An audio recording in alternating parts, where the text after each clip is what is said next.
Dar un poquito el volumen.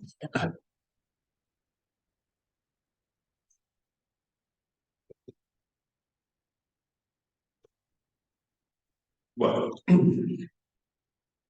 eh,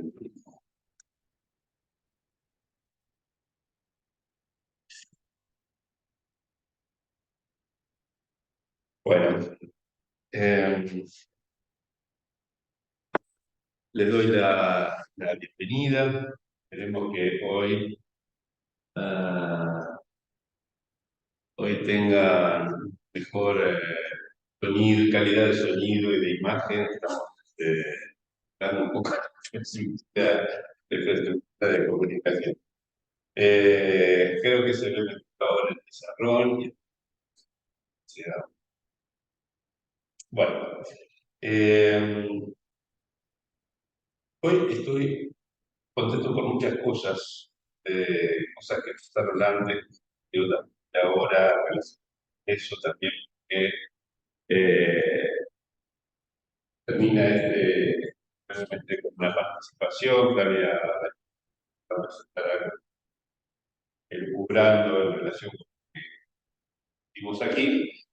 Así que todas las cosas me tienen. De todos modos, voy a insertar eso en la mitad y hacia el final del, lo que quiero transmitirles hoy, porque quiero mantener cierta continuidad con el final de la reunión pasada. En estos días me quemé literalmente las libros y artículos en gran cantidad. Tengo material más o menos para dejarme aquí con lo que estoy trabajando en estas semanas. Así que voy a ir dándole cosas que me parecen útiles para pensar en las instituciones, sobre todo de las composiciones entre composiciones internas. Recordé viejo artículo que salió en un libro de hace 8 o 9 años, donde hablaba de los discursos. Es una clase social, la creación de artículos, ¿sí? Se escucha entrecortado. Queríamos. Bueno, ah,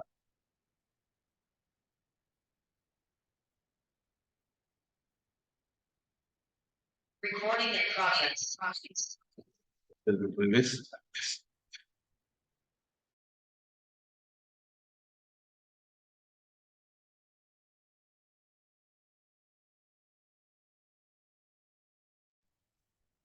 Gerardo, ahora se cortaron los dos micrófonos. Están los dos micrófonos cortados. Y a ver, ahí se escucha mejor. A ver.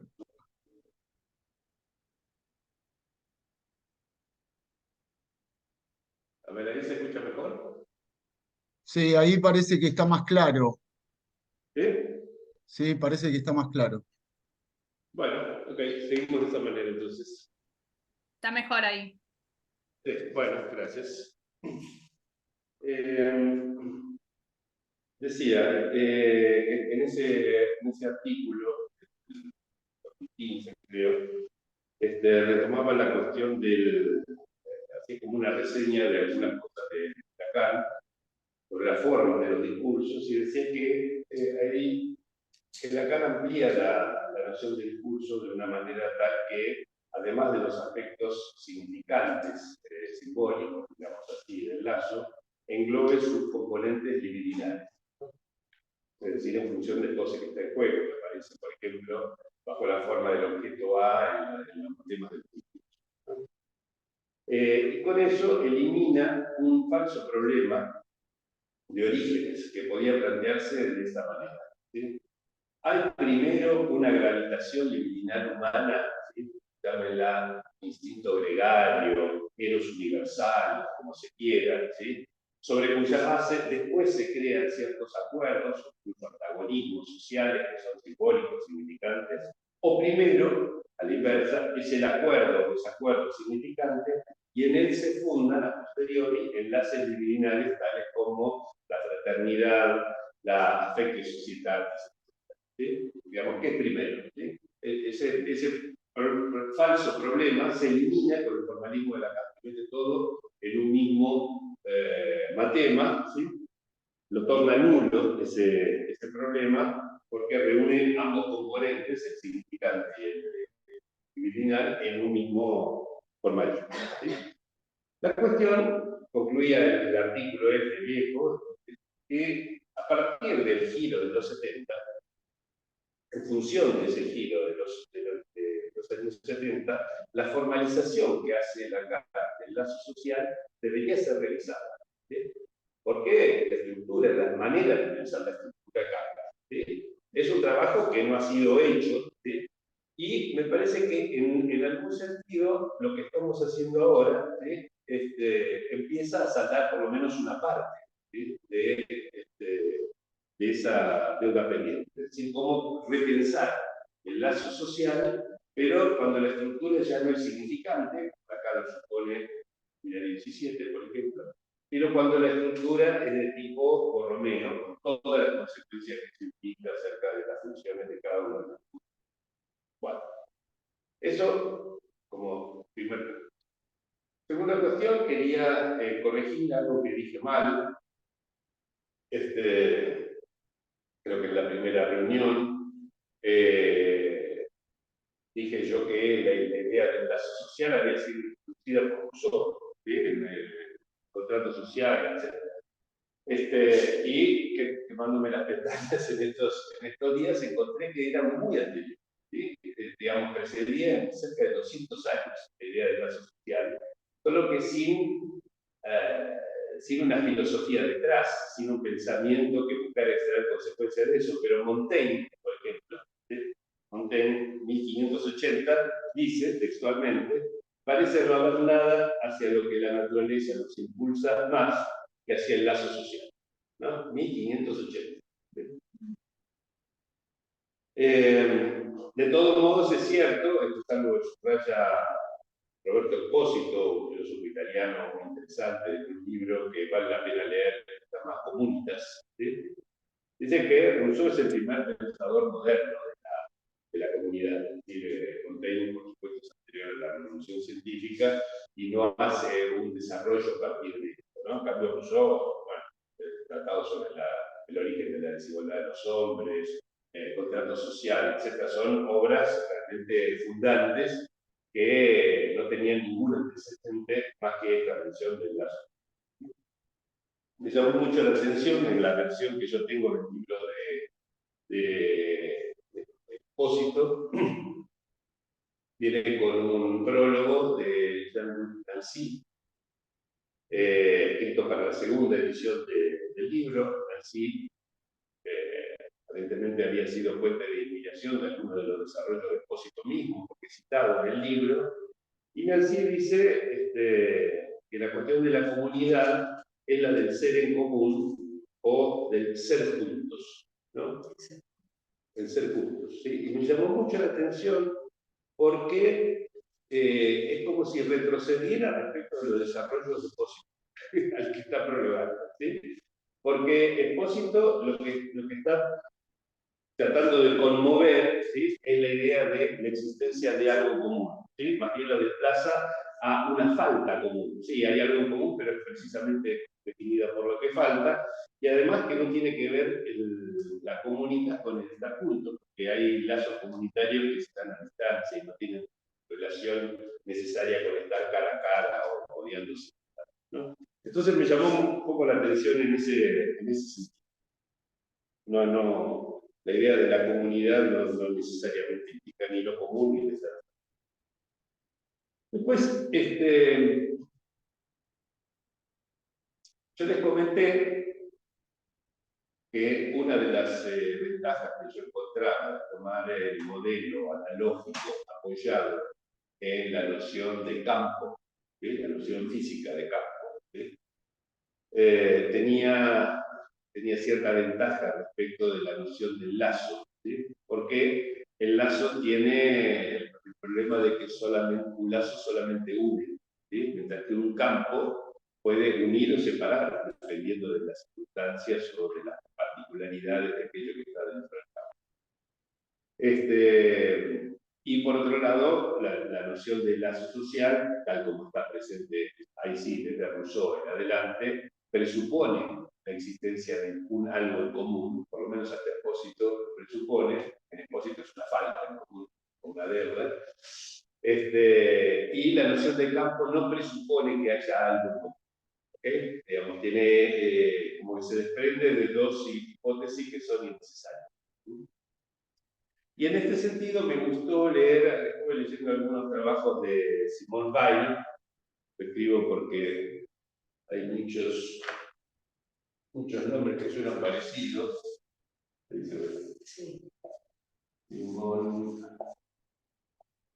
Weil, también conocida creo que como la Virgen Roja, que tenía digamos, una sensibilidad mística sobre el final de su vida, sobre todo, además estaba en el Partido Comunista, un personaje muy interesante, muy joven, lamentablemente.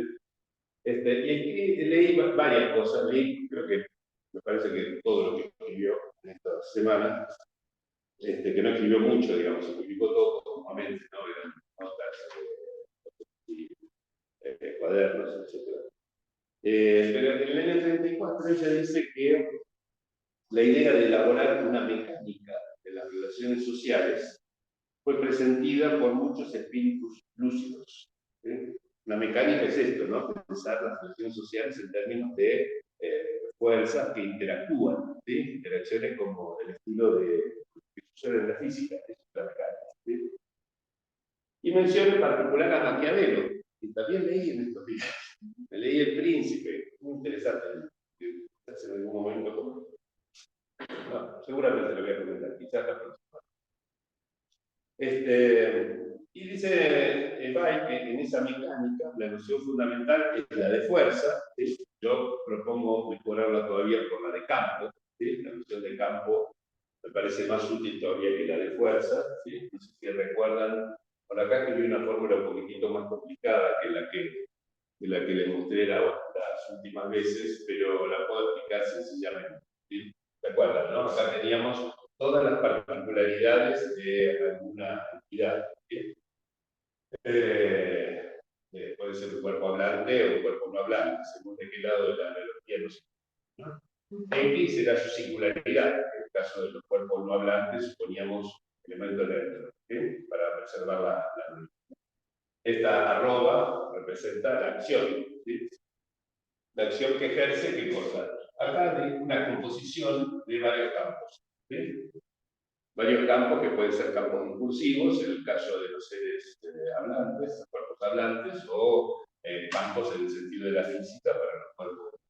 ¿No? Este símbolo, que es como una letra sigma mayúscula, ¿sí? Se lee habitualmente como sumatoria, suma. ¿Sí? Y ahí significa que el subíndice I va variando, ¿sí? Que puede ser 1, 2, 3, 4, etc. ¿No? O sea, la suma del campo 1, del 2, del 3, del 4, etc., todos esos se componen, ¿sí? Y ejercen una acción sobre algo que contiene particularidades.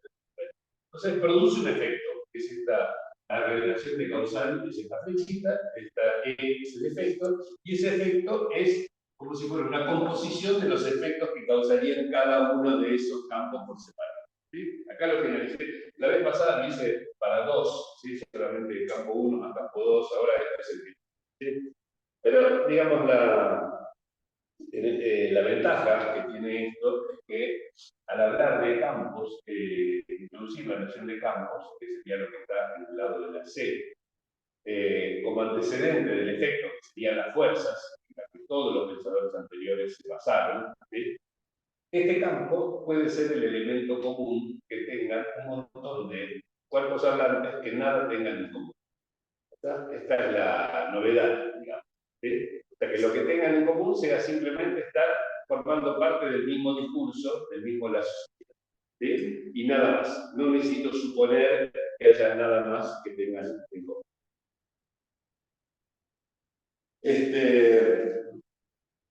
Y dice Simone Weil, como te estaba mencionando, que describir las sociedades humanas exclusivamente en función de las relaciones de fuerza rinde cuentas de casi todo, ¿no? Yo pienso que incluso con los campos todavía se puede encontrar una solución mejor. Y en referencia a Maquiavelo, mencionado por Simone Weil, uno de sus traductores al castellano, los traductores de Maquiavelo al castellano, el Sergio Albano, dice que Maquiavelo introduce una tensión en el campo de fuerzas de lo social político. ¿Sí? Me gustó esa palabra, una tensión. ¿Sí? Ya que para él este campo, el campo de fuerza, fíjense cómo habla de campo de fuerza todo el tiempo, ¿no? Este campo de fuerza, ¿sí? Dice, no se ordena con arreglo a coordenadas morales, sino que se trata de un verdadero campo de fuerza. ¿Sí? Me pareció buenísima la definición.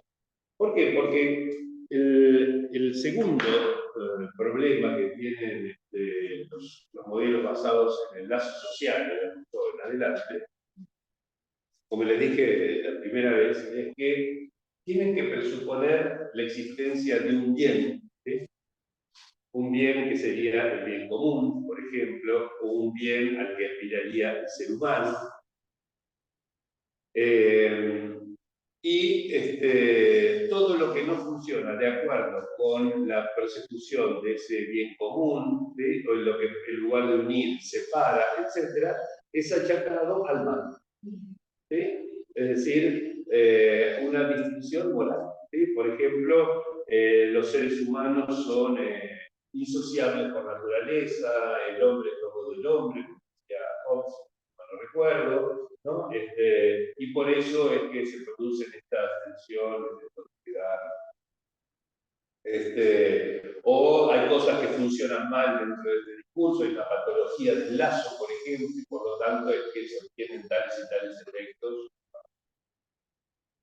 La noción de campo, ¿sí? Me parece mucho más rica y neutral en este punto, ¿sí? Neutral moralmente. No presuponemos la existencia de ningún, ¿sí? Ni de un cómo deberían funcionar las cosas, ¿sí? Pero, como todo campo, ¿no? En ciertas circunstancias produce atracciones, en ciertas circunstancias produce repulsiones, y así funciona el campo, ¿no?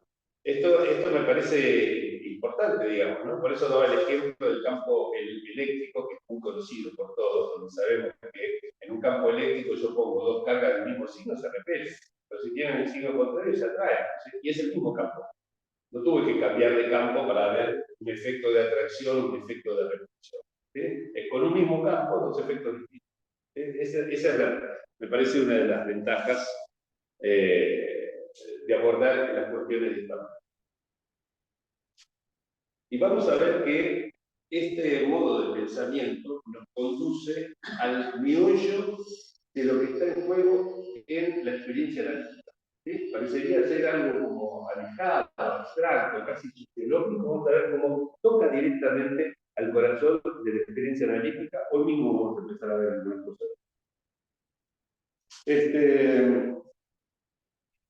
Pero bueno, quiero hacer algunos comentarios sobre el pensamiento anterior, del cual tenemos que tener cierta noticia para saber también de qué nos apartamos y además cómo es la manera que nuestro espíritu se ha formado, ¿sí? Porque nos hemos formado estudiando a Rousseau, etc. Tenemos que saber de qué nos estamos refiriendo, ¿sí?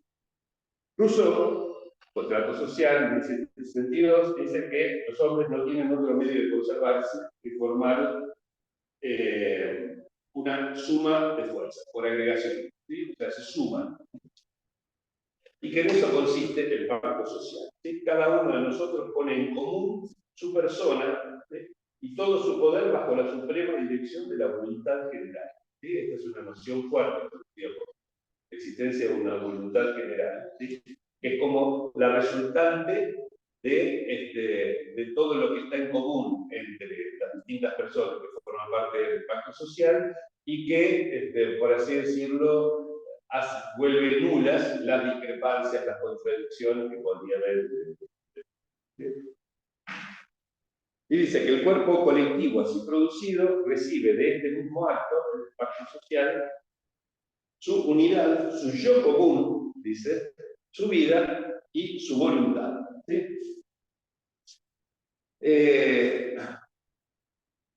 Se va a enfrentar con algunos problemas Rousseau para sostener esto que plantea ahí al principio del contrato social. ¿Sí? Y me parece que es verdaderamente innecesario, como decía, ni pensar en la existencia de un yo común, de una comunidad, ni menos aún que haya un cuerpo unitario. ¿Sí?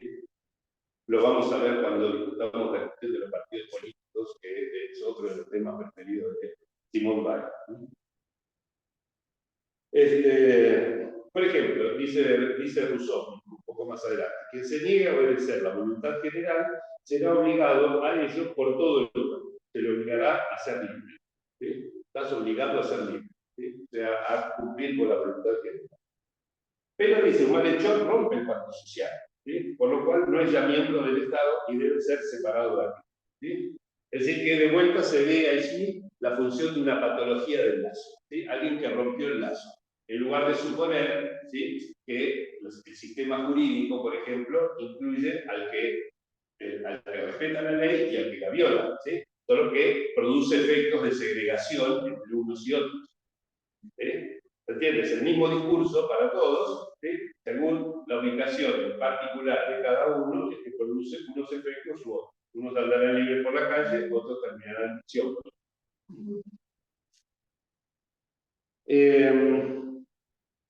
Pero además, dice, no es necesario que se trate de algo que vaya en contra de, por ejemplo, el pacto social. ¿Sí?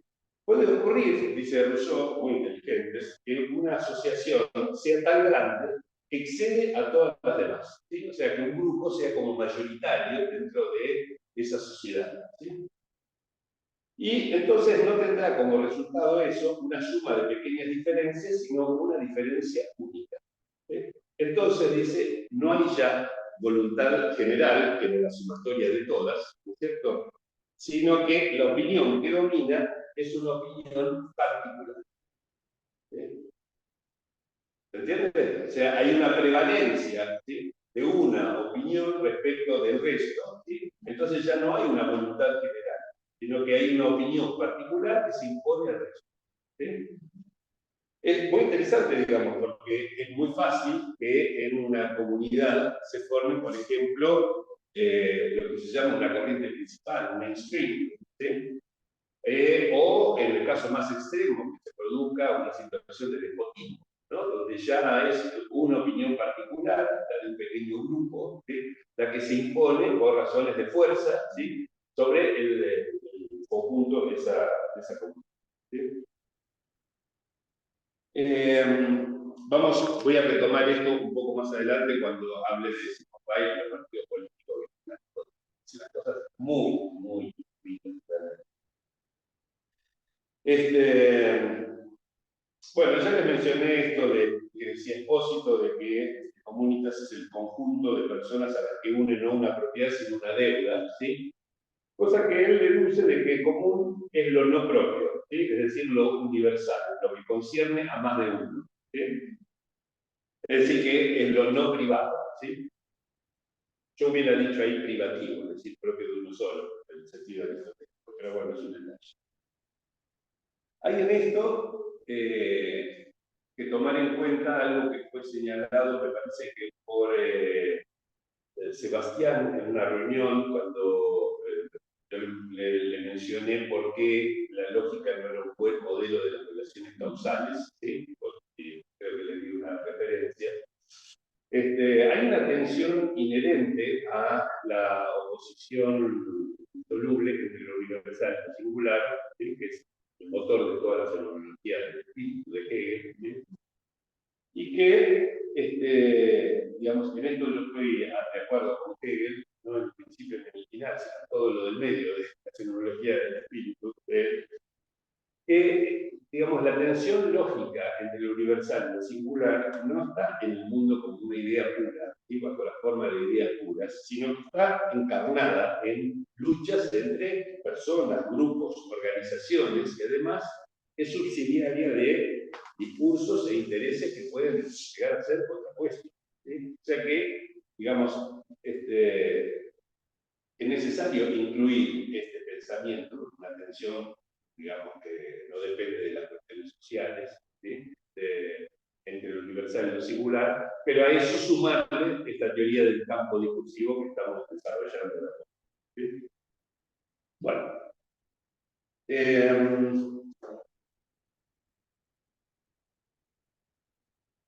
Respecto de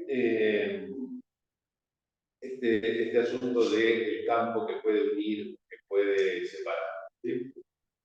Distintos pensadores han tomado como punto de partida cosas diferentes para pensar la sociedad, la social. ¿Sí? Aristóteles, por ejemplo, que no hablaba de la social, de todos modos hablaba de una sociabilidad natural del hombre, ¿no? Porque el hombre era un animal político naturalmente, ¿sí?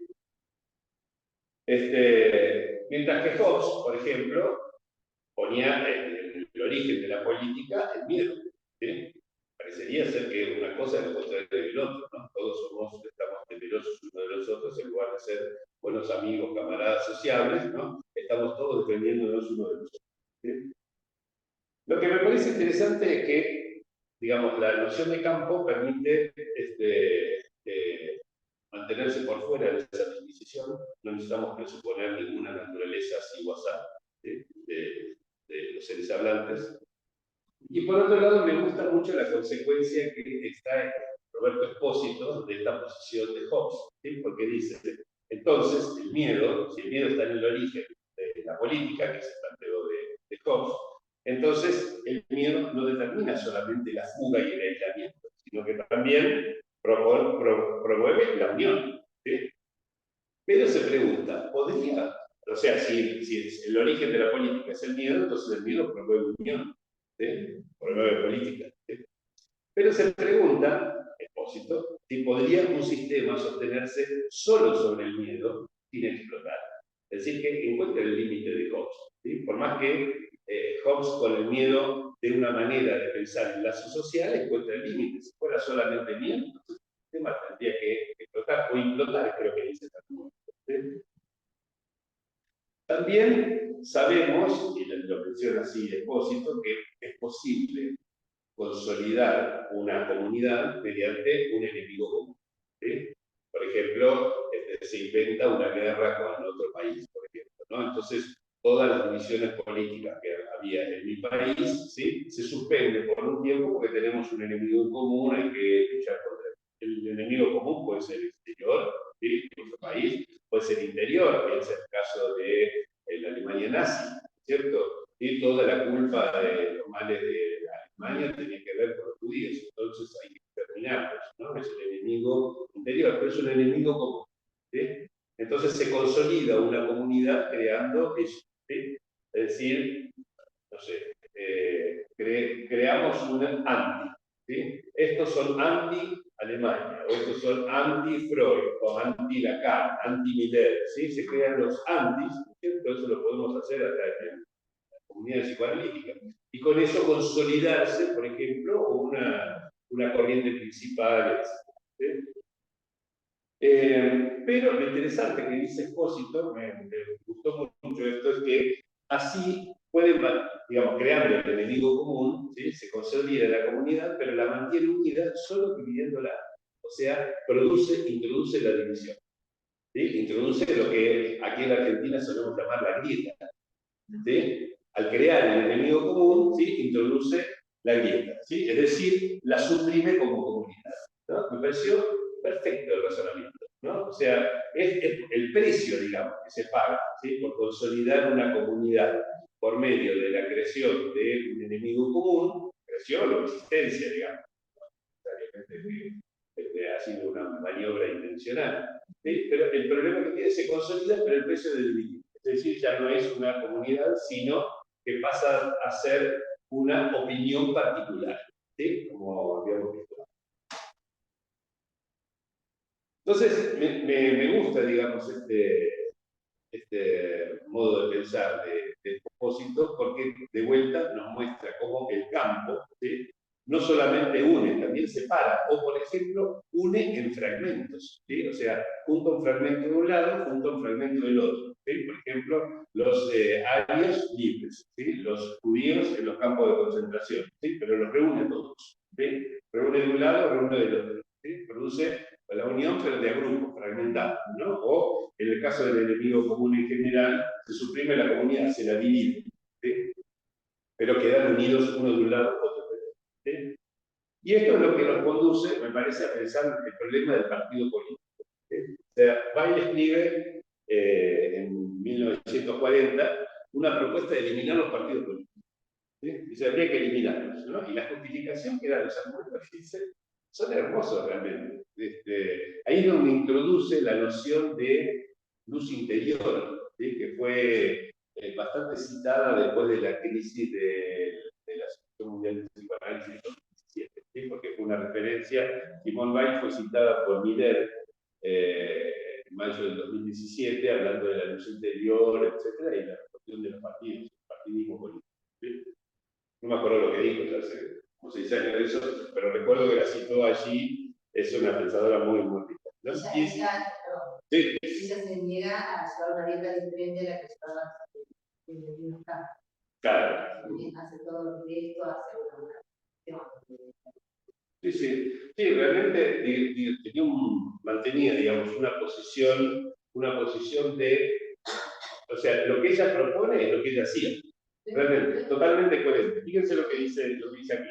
En 1940 dice, ya había empezado la guerra, ¿no?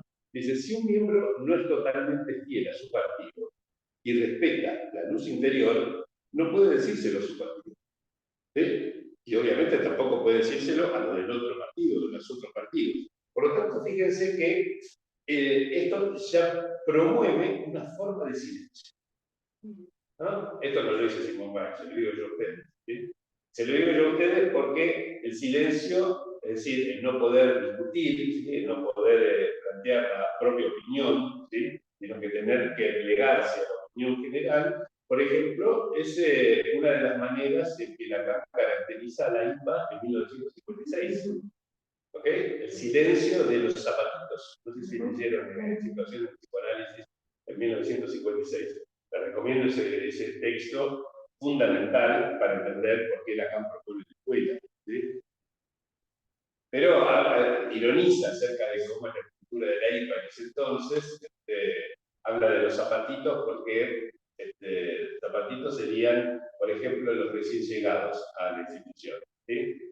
Porque en francés, ¿sí?, zapatitos, se usa en una expresión habitual que es estar en sus zapatos chicos, digamos, como sentirse incómodo, ¿no? Alguien que los zapatos le quedan chicos, ¿no?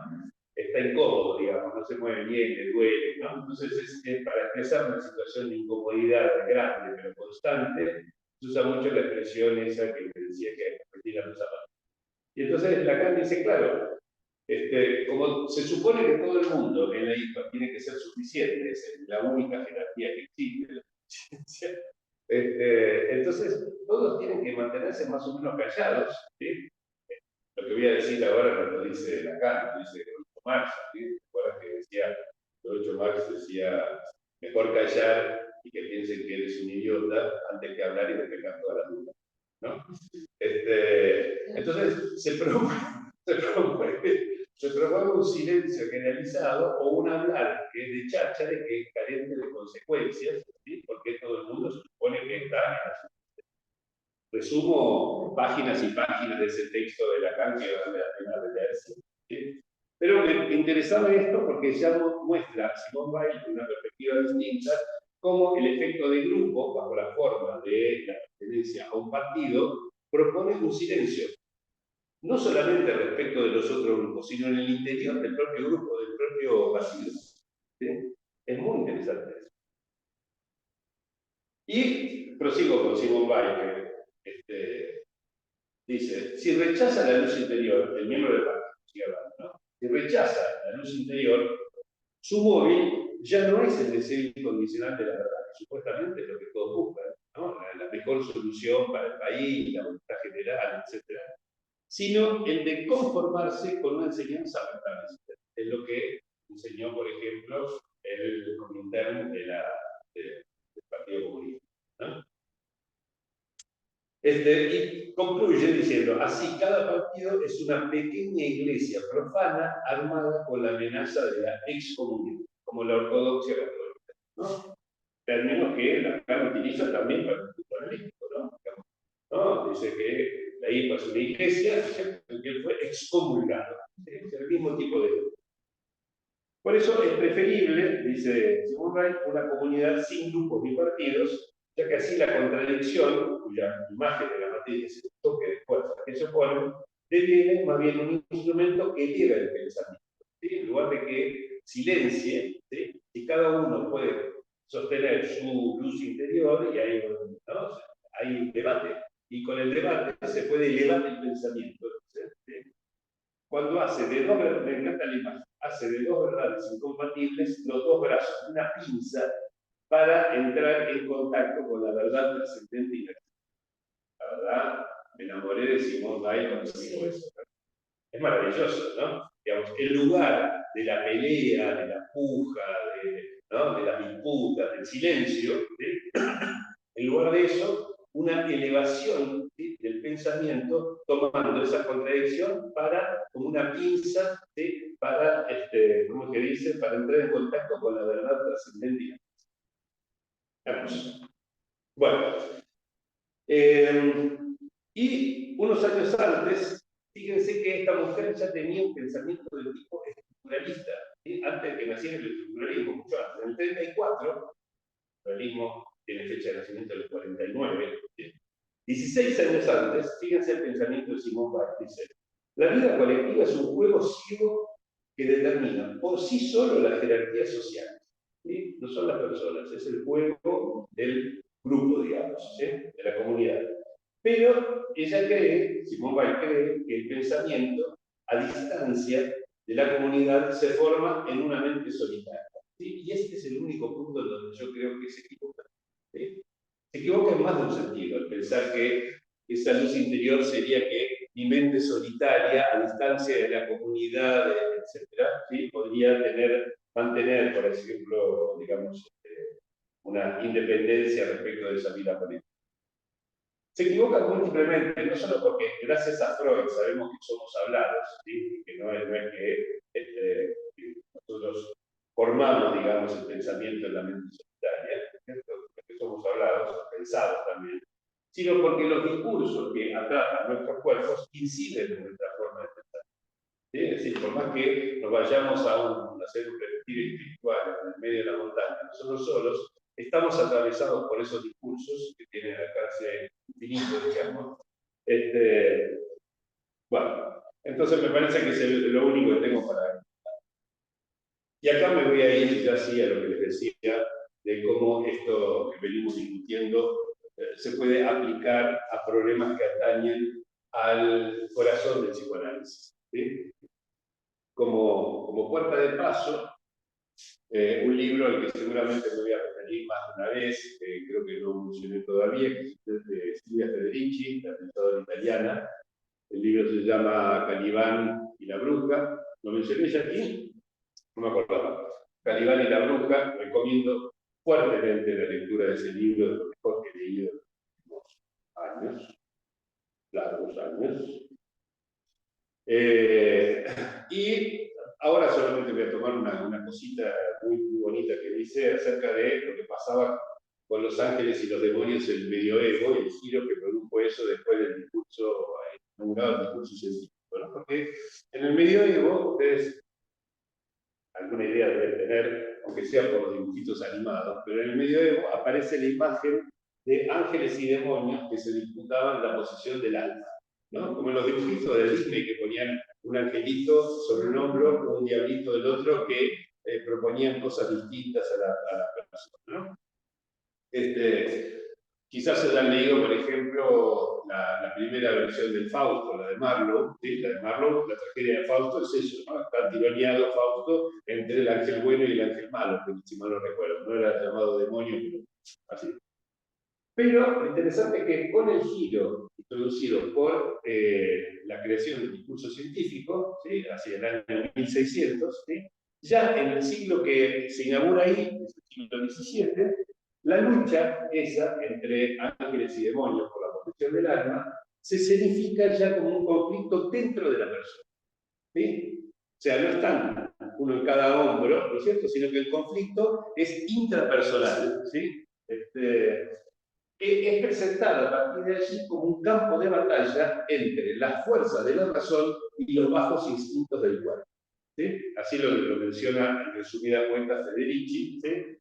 Pero fui a buscar las referencias. ¿Sí? Por ejemplo, en los pensamientos de Pascal.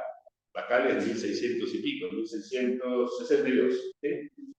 Pascal dice, habla de la guerra entre la razón y las pasiones, y dice, me parece interesantísimo, que esa guerra hace que el hombre esté siempre dividido. ¿Alguien me puede repetir el nombre del texto? Sí, el de Silvia Federici, es la autora, y el título es Calibán y la bruja. ¿Sí? Se refiere a los personajes que interpretados de Shakespeare. ¿Sí? Bueno, ¿qué estaba diciendo? Bueno, entonces, que Pascal es muy curioso. La noción de que la persona está dividida, ¿sí? Está en Pascal, 1662. ¿Sí? Me llamó muchísimo la atención, ¿sí? O sea, que esta internalización de las fuerzas angélicas y demoníacas, ¿sí? Que se produce por el advenimiento del discurso científico, ¿sí? Que ahora es la lucha entre la razón y los bajos instintos, el cuerpo, etc., aparece en Pascal como una división directamente. ¿Sí? Y en Descartes, un poquito antes de Pascal, en su Tratado de las Pasiones, que es de 1649, describe en términos prácticamente militares esa guerra entre la parte inferior y la superior del alma, ¿no? Y fíjense que así llega prácticamente hasta Freud, porque si se acuerdan el epígrafe con el que inaugura la ciencia de los sueños, la interpretación de los sueños, ¿no? Lectere sine quo supero, saquerón tamo huevo, ¿sí? O sea, si no puedo conmover a los dioses superiores, ¿no? Buscaré conmover a los del infierno, no sé, no me acuerdo cómo se llama. ¿Sí? Pero en latín es así, superos son los de arriba, ¿sí? Aquerontas son los de abajo. ¿Voy para acá o voy para allá? Es exactamente la misma lógica, solo que ahora intrapsíquica. ¿Ok? Es la misma. Lacan le da a esto un primer giro hacia el discurso, ¿sí? Porque fíjense que en Freud esto siempre toma un imaginario bélico, ¿sí? O sea, es la represión, el desalojo, la defensa, ¿sí? El retorno de lo reprimido, ¿sí? ¿No? Cosas que persisten incluso en nuestro imaginario. Imaginario, cómo nos imaginamos que funcionan las cosas en el aparato psíquico, ¿no? ¿Cierto? Nos imaginamos como fuerzas, ¿sí? Bueno, cosa que Lacan critica en el año 38, ¿sí? El dinamismo, ¿sí? Hay que pensar en las estructuras, no tanto en los complejos familiares. Pero Lacan ya introduce una traducción de esto en términos discursivos en el 57, en Instancia de la Letra, cuando habla de la polifonía del discurso. ¿Sí? Es una imagen que me parece muy buena. Polifonía, acción musical, ¿sí? Literalmente significa varias voces, ¿sí? Como que nuestro discurso tiene varias voces. Lo vimos el año pasado cuando discutíamos, por ejemplo, el olvido del caso del nombre Signorelli, ¿sí? Con patología de la vida cotidiana, ¿no? Había un discurso que era el discurso efectivamente hablado por Freud, con su compañero de carro, etc. Y había otro discurso que es como la procesión venía por dentro, que tenía que ver con el recuerdo del paciente que se había suicidado, etc. Y de lo cual no quería hablar de esas cosas. Se produjo una interferencia entre un discurso y el otro, que como resultado dio olvido del nombre Signorelli y la formación de esos nombres sustitutivos un poco extraños. ¿Sí? Pero polifonía es eso, ¿no? Digamos como una partitura donde está la voz del clarinete, la voz del cello, la voz del violín, ¿no? Digamos, esa es una polifonía, ¿no? y escuchamos algo que tiene que ver con el modo en que se componen entre sí esos distintos registros. Y en el 72, en el 19, o peor, le da una vuelta más todavía, porque pone el acento de que los cuerpos son el soporte de esos discursos. ¿Sí? O sea, tenemos la polifonía discursiva, sí, muy bien, pero quien soporta esas voces distintas es el cuerpo. ¿Sí? Y en relación con esto voy a introducir algo que cuando ya había terminado la reunión pasada me planteó Flavia Valicenti, que muy buena cuestión, digamos, diciendo, yo hablaba todo el tiempo del enloquecimiento, de lo que podía producir estar bajo la acción de dos discursos que tenían tales y tales características, más o menos incompatibles o por lo menos con ciertas divergencias, y me dijo, pero no puede suceder, por ejemplo, que dos discursos lleven en la misma dirección, que suman, que hagan surgir algo nuevo, digamos, en lugar de un efecto desgarrador, etc. Buenísimo, realmente, y creo que es toda una beta de exploración. ¿Sí? E inclusive un libro, que no me acuerdo cuál, tengo anotado por acá, me parece la referencia, que también estuve no leyendo, sino que un libro francés sobre ser padres del siglo XXI, me inspiró otra idea, que es lo contrario, digamos, que doloroso es no estar orientado por ningún discurso.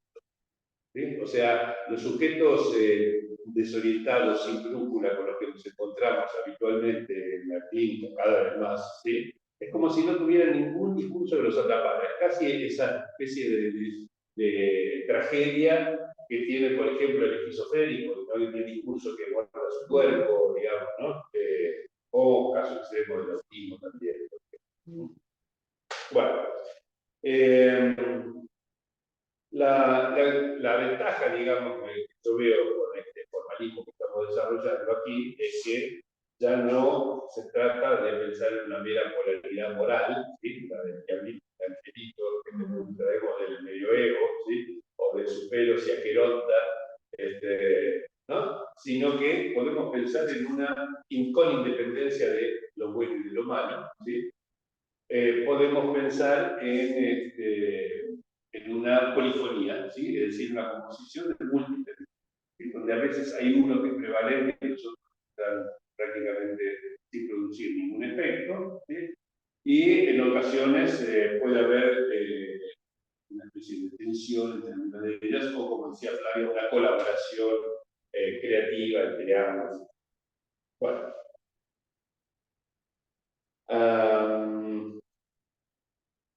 Pienso yo que esta multiplicidad de discursos, ¿sí? Que realizan los cuerpos, los soportes de esos discursos, tal vez con este modelo nos permita entender algunos extraños fenómenos que afectan al discurso analítico, ¿sí? Incluso en el nivel que parecería ser el más inexpugnable y elevado, es decir, el nivel del final del análisis, el de la escuela y el básico. ¿Sí?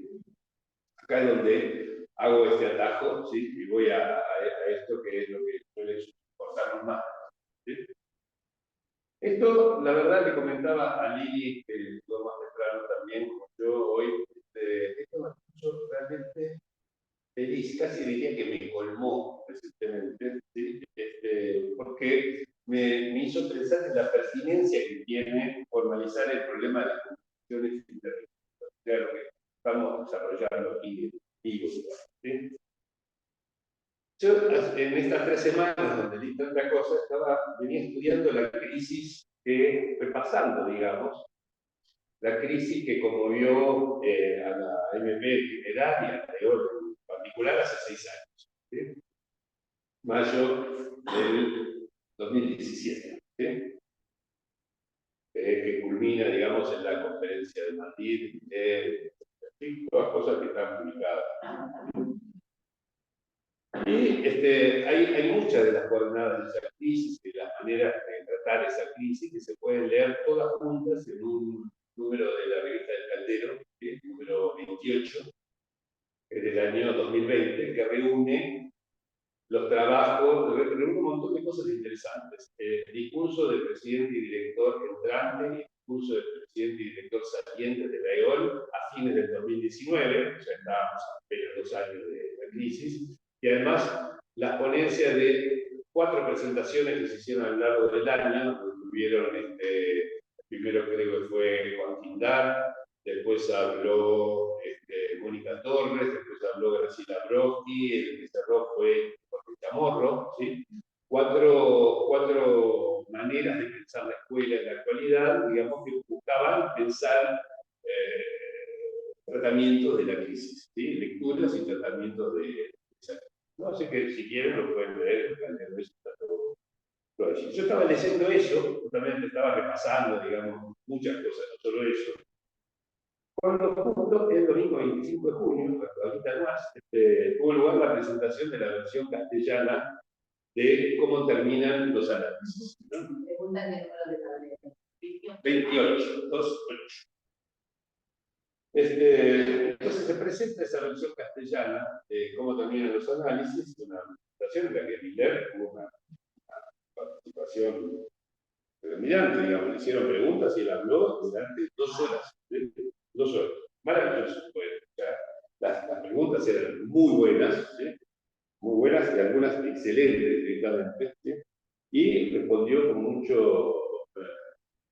mucha delicadeza, con mucha deferencia también hacia quienes lo escuchaban, que sea más o menos independiente del recorrido que hubieran hecho, como ser muy comprensible, ¿no? La verdad que estuvo muy, muy bueno. Y en relación con el dispositivo del pase, que es un dispositivo donde el pasante, ¿sí? Que tiene que testimoniar ante 2 pasadores que a su vez lo transmiten a un jurado, ¿sí? Transmiten sus apreciaciones a un jurado, ¿no? Y creo que fue Ludmila Maliszewski la que hizo una pregunta acerca de la cuestión del pasador, digamos, en eso, y Miller dio una respuesta que ya venía de alguna manera preparada por cosas que circularon en la crisis del pase de CEF, ¿sí? Que yo escribí todos los trabajos, las contribuciones, etcétera, seguí muy de cerca. Pero Miller aquí lo explicitó de una manera fenomenal, mucho más que el domingo anterior en la presentación del otro libro, que era de Campo Freudiano, el nacimiento del campo freudiano. Dijo que ese dispositivo de pase había resultado de una concesión hecha por Lacan, que dice que le parece que fue la única vez en su vida que Lacan hizo alguna concesión del discurso analítico a otra cosa. Muy sorprendente, ¿sí? Pero dice, una concesión hecha por Lacan a intereses que evidentemente no podían ser. ¿Sí? Y dice que esa concesión borró, esto es textual, lo más agudo y novedoso de la respuesta del paso. ¿Sí? Entre otras cosas, además restituyó en la escuela la jerarquía que el nuevo grado pretendía agujerear. ¿Sí? Porque toda la idea de la escuela era agujerear por medio de un grado. Grados son los títulos, ¿no? La situación de no analista, analista miembro de la escuela, analista de la escuela, ¿no? Y esa circulación pretendía agujerear la jerarquía. Está en la primera página de la proposición de octubre. ¿Sí? Dice, la solución al problema de la solución analítica, de la sociedad analítica, es separar el grado respecto de la jerarquía. ¿Sí? Bueno, que jerarquía significa eso, digamos, quién es mejor que otro, peor que otro, etc. Ahí, en relación con eso, Chamorro tuvo un problema de interpretación de la cosa. Bueno, no importa. La cuestión es que el resultado de esa concesión hecha por Miller fue la universitarización del pase en las escuelas. Tengo que leer la palabra porque le inventó el ahí. Universitarización del pase en las escuelas. Yo esto lo voy a comentar, sí. No, una pregunta, porque Sí. estás refiriéndote a la inclusión de los pasadores. Sí. La pregunta, ahora recuerdo bien, hecha por Ludmila Maliszewski sobre los pasadores. ¿Sí? Y esa fue la concesión. la concesión fue introducir un jurado. ¿Sí? Después lo podemos discutir con más detalles. ¿Sí? Ahora lo que me interesa señalar es lo siguiente. Fíjense el término, universitarización del pase de las escuelas. ¿Sí? Me parece que no hay mejor manera de nombrar la prevalencia del discurso universitario, ¿sí?, sobre el analítico ahí, en el corazón mismo del discurso que la escuela debía ser. Y por eso Miller va a proponer al próximo colegio del pase cambiar esto y respetar la propuesta inicial de Lacan. Es decir, eliminar ese curado. ¿Sí? Porque lo que produce es otra vez la formación de una jerarquía. Luego lo vamos a discutir en detalle. Pero ahora lo que me interesa subrayar es esto. ¿Sí? En el corazón del discurso analítico, en el corazón del tratamiento, del final de análisis, de lo que justifica que haya una escuela y que se haga y se lleve adelante el dispositivo del pase, hubo una concesión de Lacan, algo extra analítico que era, se sentían los notables, como se llamaba, digamos, a los S1 de la institución, se sentían cuestionados en su autoridad, cosa que es cierto. ¿Sí? Y entonces impusieron la figura del jurado que tenía la última palabra. Pero ahí hay para pensar una especie de borde entre el discurso universitario y el discurso del amo que hay que explorar. ¿Sí? Pero lo cierto es que el resultado fue ni el pase, tal como lo había pensado Lacan, rompiendo la jerarquía, ¿sí?, ni tampoco exactamente el discurso del amo, porque esto funciona dentro de la escuela. ¿Está? Entonces, es una composición entre recursos. ¿Está? Es un muy buen ejemplo, ¿sí? Y pienso yo que tal vez entonces lo que estamos desarrollando permite entender los resortes de cómo se llegó a una universitarización del dispositivo del pase, justo ahí, en el corazón de la escuela de Lacan. ¿Sí? Y tal vez permite entender los resortes incluso de la crisis del 2017, del MP en general y de la EOL en particular, ¿sí?, que podrían no ser muy distintos. Esto es una conjetura. ¿Sí?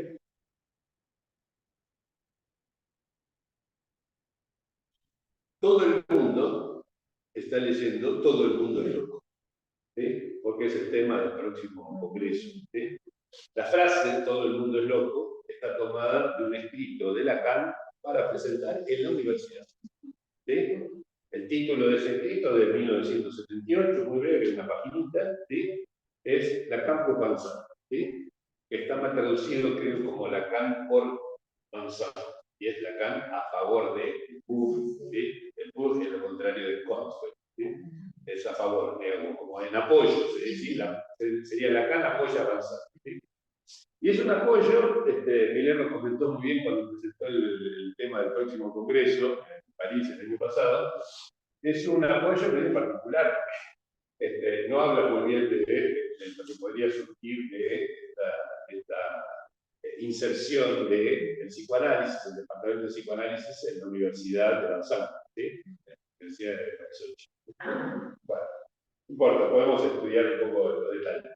Pero lo que termina diciendo Lacan allí es muy interesante, y vi alguna vez un trabajo sobre eso, es que hay una antipatía entre los dos discursos, el discurso analítico y el discurso universitario, ¿sí?, pero que esa antipatía tal vez se puede explotar. ¿Sí? La palabra cosa es eso, ¿sí?, sacar un beneficio, ¿sí?, explotar no en el sentido de reventarse, sino explotar en el sentido de extraer de eso algún beneficio, ¿no? Y me acordé, digamos, todo esto a partir de la presentación del libro de Miller. Vuelvo a todo esto que estaba trabajando y me encuentro en el Caldero 28 con este comentario de Graciela Brodsky en su noche, digamos, en que ella estuvo hablando sobre los institutos. Hablaba de las dificultades de esa inserción en universidad, ¿sí?, de cómo insertar el psicoanálisis en la universidad. Dice que esas dificultades no tardaron en hacerse sentir, dado que la universidad dispone de requisitos académicos que no siempre coinciden con el espíritu del campo curricular.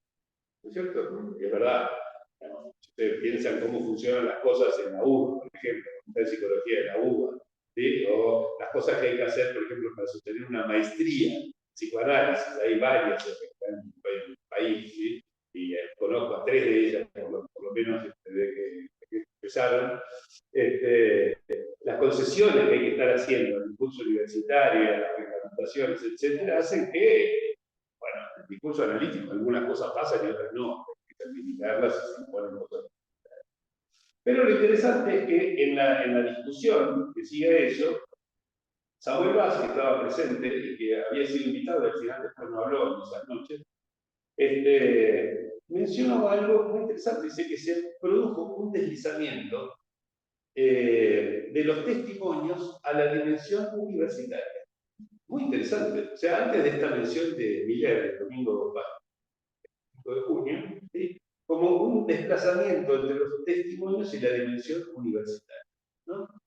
Entonces, me acordé de algo que yo escribí el año pasado, ¿sí? Para el libro, ¿cómo se llama? La práctica del pase. ¿Sí? Escribí un artículo que se llama Paradigmáticos ejemplares. ¿Sí?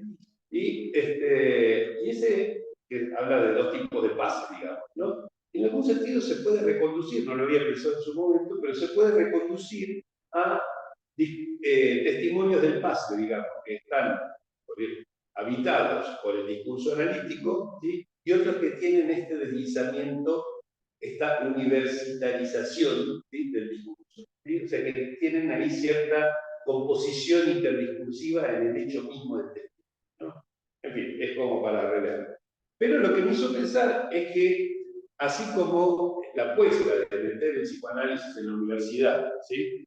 En Alemania, en 1919, ¿sí?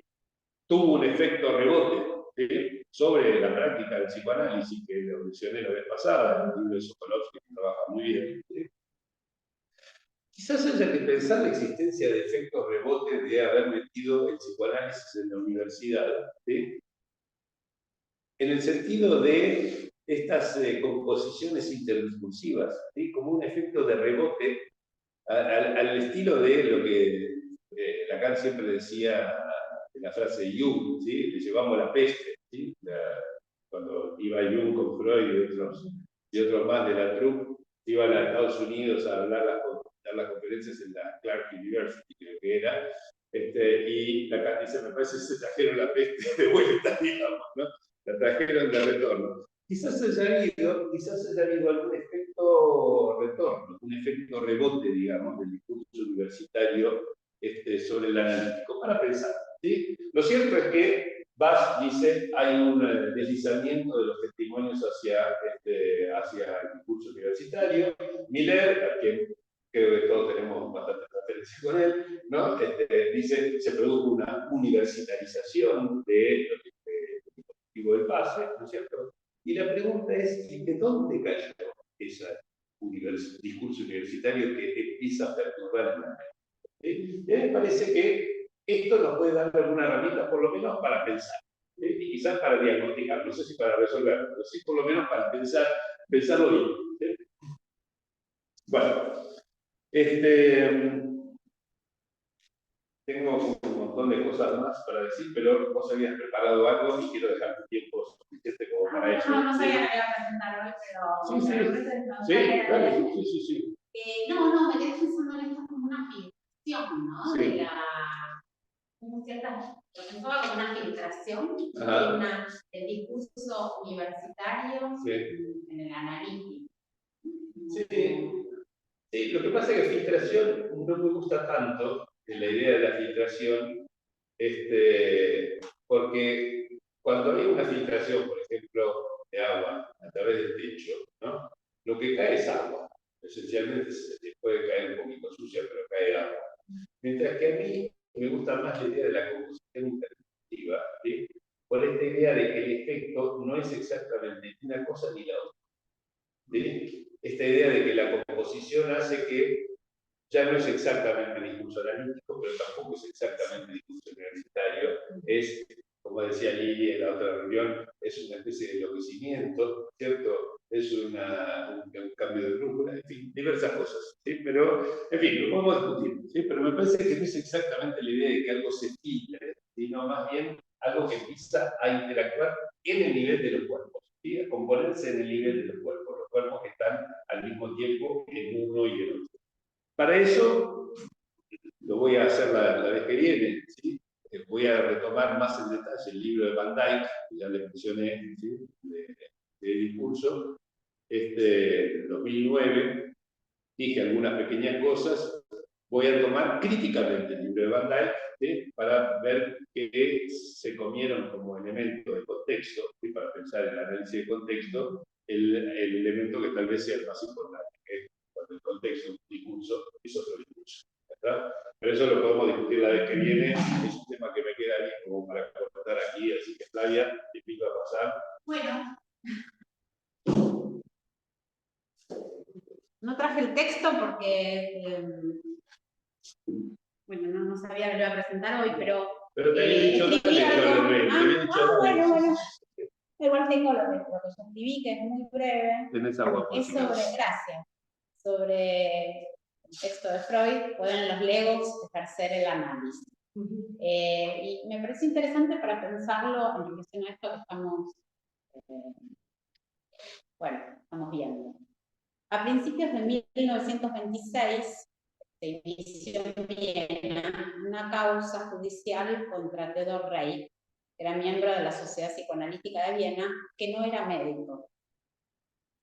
Lo que sucedió es que a partir de informaciones de una persona que se había tratado con él, se le imputó transgredir una antigua ley austríaca contra el curanderismo. O sea, fue acusado de curandero.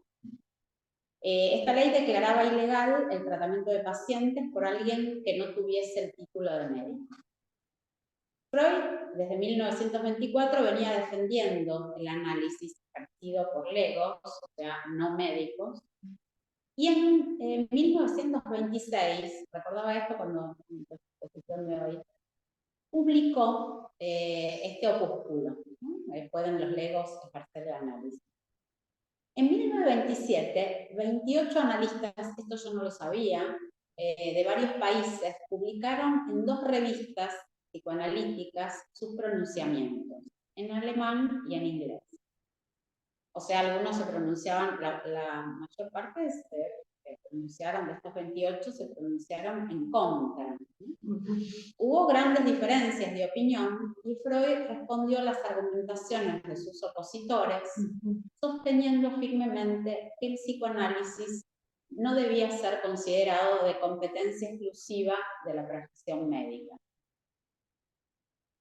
En parte como consecuencia de la intervención de Freud, esta intervención de 1927, y en parte porque las pruebas contra Reik eran insuficientes, la causa se cerró luego de una investigación preliminar. Es interesante destacar que mientras en Alemania y en Estados Unidos cada cual podía tratar enfermos, aunque fuera lego, siempre que asumiera la responsabilidad de sus actos, en Austria y en Francia, en ese momento estaba prohibido al no médico tratar pacientes. Digamos que había, en realidad era una cuestión, ahora que lo pienso, discursiva, meramente discursiva, porque, bueno, mientras en Austria y en Francia, con efectos, efectos jurídicos, mientras en Austria y en Francia estaba prohibido, en Alemania y en Estados Unidos no lo estaba. En esos 2 países, en Austria y en Francia, el discurso jurídico sancionaba como un acto punible que los legos ejercieran el análisis. Vale decir que los no médicos hicieran suyo el discurso analítico. Esto es lo que fui pensando. Pero bueno, lo podemos ver en frecuencia. En su opúsculo, Freud creó la figura del interlocutor imparcial. No sé si se acuerdan, es muy lindo. Crea esta figura para dar sus razones, ¿no? Entonces dice que el interlocutor imparcial crea esta figura y lo supone ignorante en la materia. Seguramente usted no sabe sobre psicoanálisis, pero yo le voy a contar. Y le plantea, esta es la tesis de Freud, que no interesaba que el analista poseyera un diploma médico, sino que hubiera adquirido la formación que se requiere para el ejercicio del análisis. Y ahí se pregunta Freud, ¿y cuál es la formación apropiada para los analistas? Esto está en la página 236. Esta es una pregunta que se hace Freud y dice, me gustó leer su respuesta. Consideraba que no era la universidad la que prescribe, consideraba que no era la universidad, no era la formación que la universidad prescribe al futuro médico, la que necesita el analista. Y dice, el plan de estudios para el analista está todavía por crearse. Esto lo escribió en 1927. Aclaraba que no existían escuelas superiores del análisis y que crearlas era un ideal a ser realizado. Y dice Freud, si algún día se fundara una escuela superior psicoanalítica, yo pensaba en la maestría, cosa que hoy puede resultar fantástica, debería enseñarse en ella mucho de lo que también se aprende en la Facultad de Medicina, es decir, junto a la psicología de lo profundo, que siempre sería lo esencial, debería enseñarse una introducción a la biología, los conocimientos de la vida sexual con la máxima extensión posible, una familiarización con los cuadros clínicos de la psiquiatría. Pero, por otro lado, la enseñanza analítica abarcaría disciplinas ajenas al médico, a saber, historia de la cultura, mitología, psicología de la religión y ciencia de la literatura. Sin una buena orientación en estos campos, el analista quedaría inerme. Bueno, me gusta esta palabrita, inerme. En cambio, de nada le serviría el grueso de lo que se enseña en la escuela de medicina. Lo dice en la página 230. En este párrafo es posible apreciar que Freud concebía la formación analítica como un entramado de interacciones discursivas, lo cual no implicaría necesariamente para el psicoanalista en formación una escisión subjetiva. Por el contrario, Freud planteaba que esta multiplicidad de discursos, confluyendo en la formación psicoanalítica, resultaba enriquecedora para el acervo cultural del practicante. Me interesó esto que planteaba de los diferentes discursos y cómo creo que carecemos en la formación de analítica de esta confluencia de discursos, ¿no? Literatura, mitología, todo esto que plantea. Y cómo sin esto podemos quedar inermes. Me gustó esto. Freud afirmaba además, algo osado para la época, que el psicoanálisis no era una rama de la medicina, sino la base y el fundamento de la psicología. Distinguía ya hace casi un siglo, esto escribió hace exactamente un siglo, al discurso psicoanalítico del discurso médico. Hace una distinción clara siendo él médico. Nos proporcionaba además una fórmula de la función del analista lego profesional. Lo define como, así dice, lo defino como un curador profano de almas. Planteaba una distinción interesante entre los discursos de las ciencias duras y el discurso psicoanalítico. Ahí me acordaba cuando vos hacías el conjunto de la analogía. La analogía, exactamente, los dos conjuntos. Y decía Freud, cuando se plantea un problema físico o químico, quien no se sepa en posesión de conocimientos especializados, guardará silencio. Pero si usted aventura una tesis psicológica, tiene que estar dispuesto a que todo el mundo la juzgue y la contradiga. Es probable, conjetura Freud, que en este campo no haya conocimientos especializados. Y al tener todos una vida anímica, se consideran por eso psicólogos. Esto lo dice en la página 180. ¿No? Como si los temas que tuvieran que ver con con la psicología, bueno, uno pudiera hablar así libremente, en cambio el discurso que se refiere a la física y la química, bueno, hace que uno sea un poco más cauto, me parece. Destaca en este texto una particularidad del discurso analítico. En psicoanálisis nos gusta permanecer en contacto con el modo popular de pensar y preferimos volver utilizables para la ciencia sus conceptos en vez de desestimarlos. No es ningún mérito, tenemos que proceder así porque nuestras doctrinas están destinadas a que las comprendan nuestros pacientes, que a menudo son muy inteligentes, pero no siempre eruditos.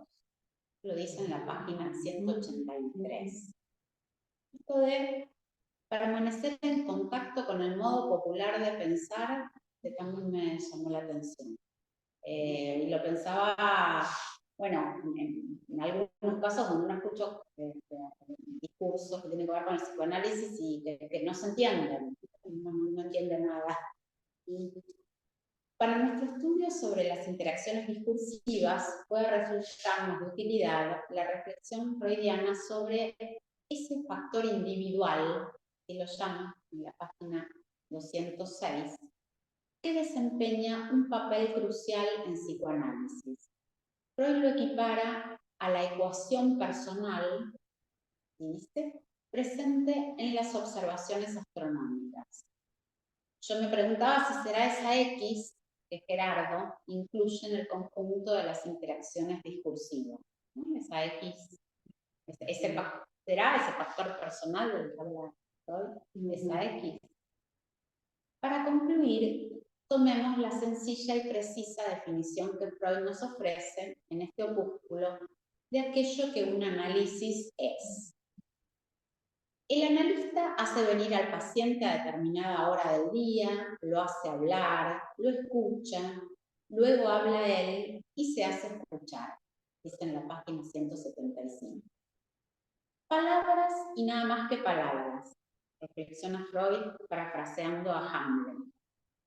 La palabra es aquel poderoso instrumento, dice en la página 175, sustrato y sustento de las interacciones discursivas que nos proponemos estudiar en este laboratorio. Bueno, eso es todo. Muy bien. Muchas gracias. A mí me parece que en la línea de realizar lo que fue estas cosas, este texto es fundamental, y también otro que había sugerido Larisa, que otra vez, como lo podrá presentar ella, que es el de el psicoanálisis enseñante en la universidad. Creo yo que, digamos, ahí tenemos maneras de, por lo menos, tener testimonio de lo que Freud pensaba acerca del borde entre el discurso analítico y el médico, lo traje recién, y acerca del borde entre el discurso analítico y el universitario en otro texto, aunque en este también haya cosas que tal vez podríamos revisar, por ejemplo, lo que proponía Lacan como programa de estudios, ¿sí? Cuando decía lógica, topología, antifilosofía, y me falta un cuarto, eran 4 y ahora no recuerdo cuál era el cuarto. Si alguien ahí lo recuerda, me lo dice. Pero proponía un estudio de 4 cosas, ¿sí? Y de las cuales la principal, por supuesto, que era lógica. Porque ustedes recordarán, lo dije varias veces en la proposición de octubre, plantea la pregunta: ¿qué es lo que un analista debe saber? ¿Sí? Y dice: lo que debe saber se ordena en cadena de letras tan figurosa que condición no fallar ninguna, no sabido sobre la forma, puede saber cuál, porque he leído y comentado millones de veces. ¿Sí? Pero eso es el ejemplo que da de eso mismo, es la construcción de los números afinitos por parte de Kant. ¿Sí? Es decir, un modo lógico de pensar y de construir a partir de la lo recuerdo leer en ese libro. Sí, tal cual. Y es algo que toma Lacan como análogo de la definición del deseo del analista. ¿Sí? ¿Fue necesario el deseo de un cantor para producir esto?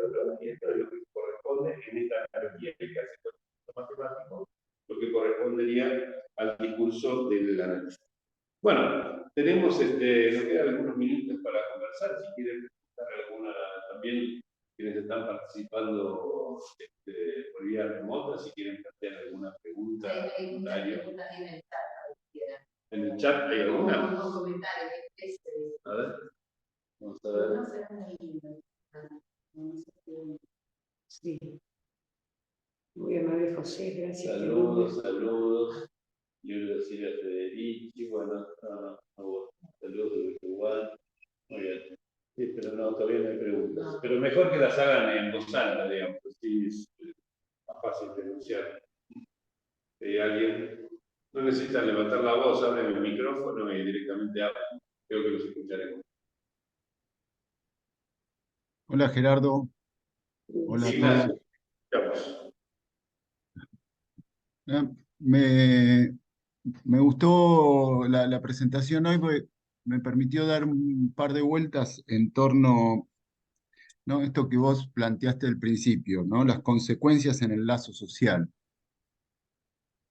El ejemplo clínico, que buenísimo que se estén enviando las clases desgrabadas, porque ahí uno puede leerlas y no perder el hilo si tuvo que faltar, agradezco. Ese caso clínico de esa madre e hija, ¿no? Y después pasaste a la cuestión del lazo social, ¿no? En ese giro del 70 con Lacan. Ahora, yo pensaba, Freud propone algo en un punto, ¿sí? Que rompe el lazo social, aún cuando todas esas personas tengan el mismo objetivo en sí, que se juntan, que es el problema del narcisismo, ¿no?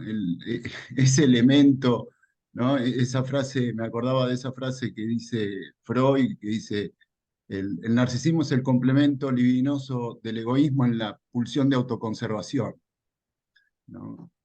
Digo, porque me parece que ahí hay un elemento a tener en cuenta, que en cierta forma está, me acordé cuando vos traías el texto Situación del psicoanálisis, ahí habla de las profesiones delirantes, donde toma a Messier Testé de Paul Valéry, y justo toma Paul Valéry para hablar de las profesiones delirantes, habla de un neutrón positivo y un neutrón negativo en cada uno de los que están en ese juego de las profesiones delirantes, ¿no? Y Lacan lo retoma para hablar justamente la crítica a la APA y a los psicoanalistas de la IPA, perdón.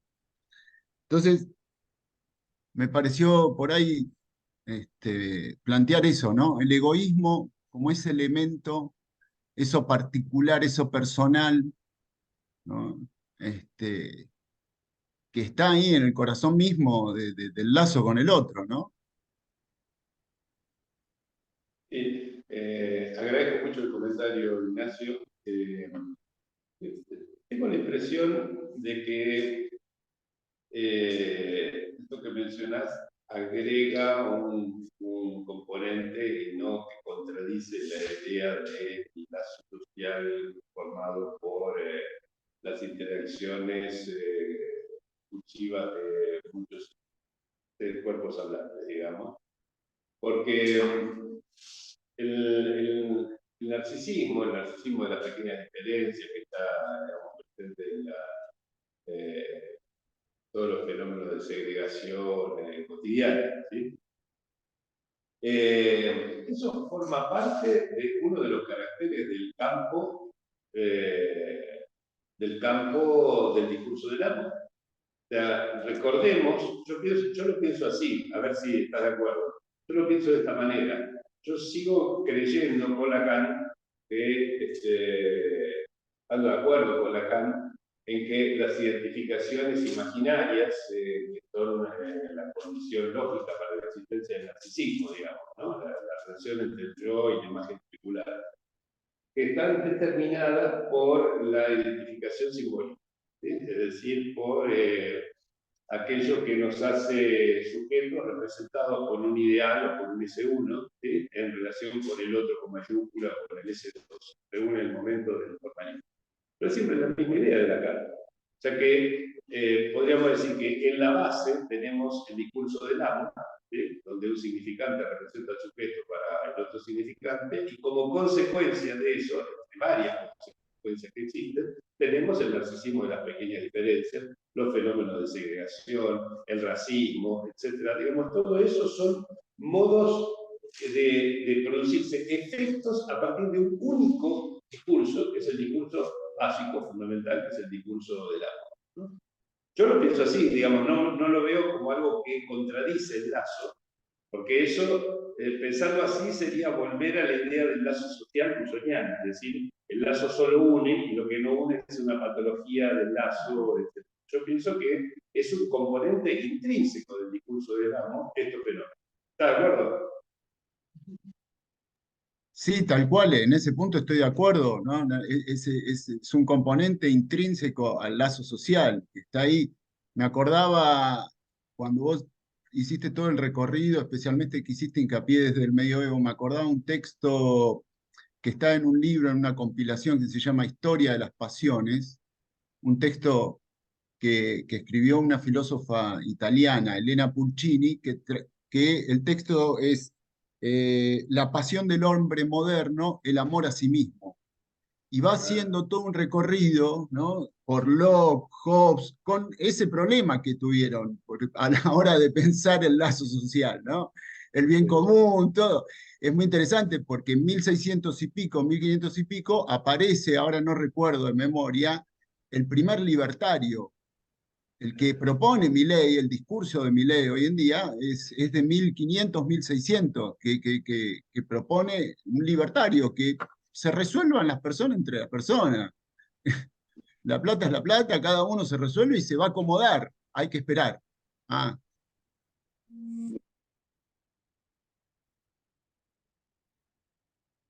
Y el audio, hola, porque a hola. ver si se puede ver. Sí, sí. No sé si me ven ahí, pero... Ah, ya sé. Porque se quedó sin batería el celular que estaba utilizando. Ahora, ¿Ven me ahí? pareció, ahora sí. Y esta de acá. Acá. Sí, se ve bien, ¿eh? Ahí está. Sí, sí, ahí Ahí está bárbaro, creo que Jesús. se va a ver bien. ¿Se escucha bien? Sí, se escucha bárbaro. Ignacio, ¿me escuchan? Sí, se Sí, sí. escucha. Sí, ok. Este, sí, no me acuerdo, me distraje con este asunto de lo de la computadora, pero no sé lo que estaba por decir. Voy a retomar algo de lo que dijo Flavia, entonces, para seguir el hilo. El comentario final de Flavia acerca de la función del analista en muchos discursos y el discurso de la literatura, de la mitología, etcétera, me parece que es la demostración de esta propuesta que ya había hecho al final y que yo mencioné, de que no solamente se usen desgarros o problemas, malestares, a partir de que un cuerpo está atravesado por más de un discurso, sino que también se producen efectos de formación, efectos de colaboración, esos discursos que, por ejemplo, pueden ser los tomados en cuenta por Freud allí o por Lacan más allá. Como soy muy respetuoso del final de la hora, les pido disculpas si dejé alguna pregunta sin responder, pero vamos a dejar acá y la próxima reunión será entonces, tenemos otra más en julio, porque son las vacaciones, será el segundo jueves de agosto. ¿Ok? Nos vemos y gracias por haber estado.